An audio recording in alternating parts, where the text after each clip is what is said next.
Class 4th सामाजिक अध्याय 8 भारत की मिट्टी। इसका हमने भाग 1 पढ़ लिया था। अब पढ़ेंगे हम पर्वतीय मिट्टी के बारे में। पर्वतीय मिट्टी किस प्रकार की होती है।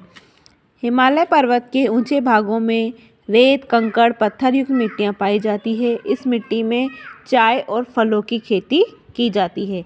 अब हमने मिट्टी के बारे में पढ़ लिया, 5 प्रकार की मिट्टी पढ़ी है। अब हम मिट्टी का संरक्षण पढ़ेंगे कि हमें मिट्टी को किस प्रकार संरक्षित कर रखना चाहिए।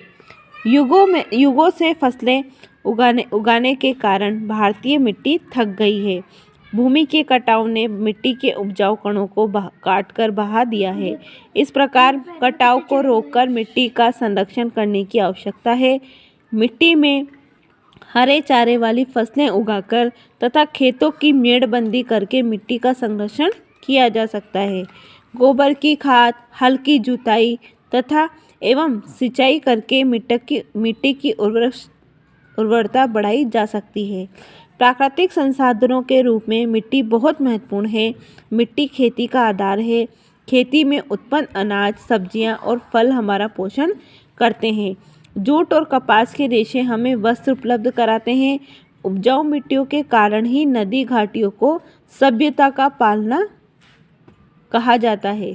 सभ्यता के विकास और पोषण में मिट्टियों ने महत्वपूर्ण सहयोग दिया है।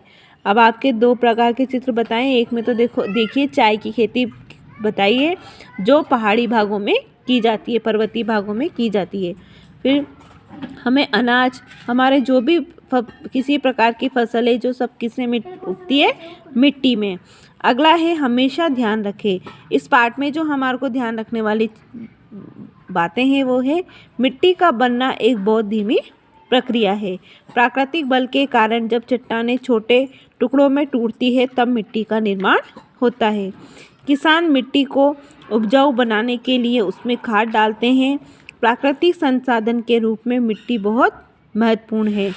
मिट्टी का संरक्षण करके मृदा प्रदूषण को रोका जा सकता है। तो ये आपका पाठ पूरा खत्म हो चुका है।